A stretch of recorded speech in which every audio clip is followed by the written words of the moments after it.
भगवान राम के साथ उनके शत्रु रावण का भी नाम लिया जाता है, क्योंकि अगर रावण नहीं होता तो भगवान राम की कीर्ति ऐसी नहीं होती।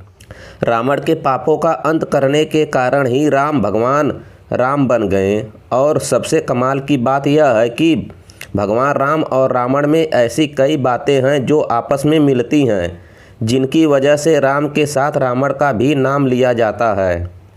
सबसे पहले तो भगवान राम और रावण के नाम में ही एक बड़ी समानता है। भगवान राम के नाम का पहला अक्षर रा है और रावण के भी नाम का पहला अक्षर रा है। रा अक्षर का संबंध चित्रा नक्षत्र से माना जाता है। इस नाम अक्षर के गुण दोनों में ही नज़र आते हैं। इस नाम अक्षर के व्यक्ति हमेशा सजग और सक्रिय रहते हैं और काम को कल पर नहीं टालते हैं। यह भावुक होते हैं और रिश्तों को अहमियत देते हैं।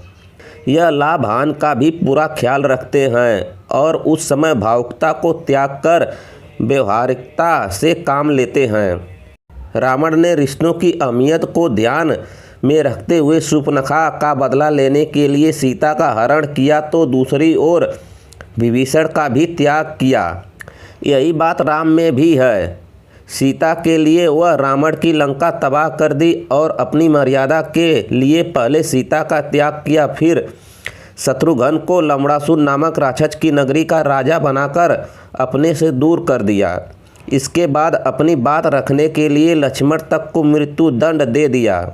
रावण और राम दोनों ने ही अपने जीवन काल में भाइयों का त्याग किया था। भगवान राम और रावण में एक और बड़ी रोचक समानता है। दोनों की माताओं का नाम क अक्षर से है।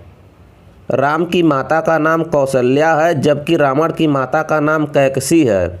यह एक और कमाल की बात है कि राम की एक अन्य माता का नाम कैकेयी है, जिन्होंने राम को वनवास भेजा। तभी कैकसी के पुत्र रावण का वध संभव हुआ और राम भगवान बन गए। भगवान राम और रावण की कुंडली में भी कई समानताएं हैं। दोनों की ही कुंडली में पंच महापुरुष योग बना हुआ है, जिसे ज्योतिष शास्त्र में बहुत ही शुभ माना जाता है।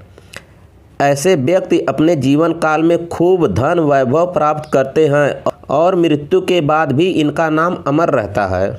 भगवान राम और रावण की कुंडली में एक और बड़ी समानता है कि दोनों की कुंडली में मंगल मकर राशि में, शनि तुला राशि में और गुरु लग्न यानी कुंडली के पहले घर में बैठे हुए हैं। दोनों के जीवन में एक बड़ी समानता है कि भगवान राम भोलेनाथ के परम भक्त थे। इसका प्रमाण रामेश्वर मंदिर है। दूसरी ओर रावण की शिव भक्ति का प्रमाण देवघर स्थित बाबा बैद्यनाथ धाम है। रावण की भक्ति से भगवान शिव स्वयं ज्योतिर्लिंग के रूप में प्रकट हुए थे और रावण के साथ लंका जाने के लिए राजी हो गए, लेकिन देवताओं की चाल में फंसकर रावण शिव जी को लंका नहीं ले जा सका और ज्योतिर्लिंग देवघर में ही स्थापित हो गया।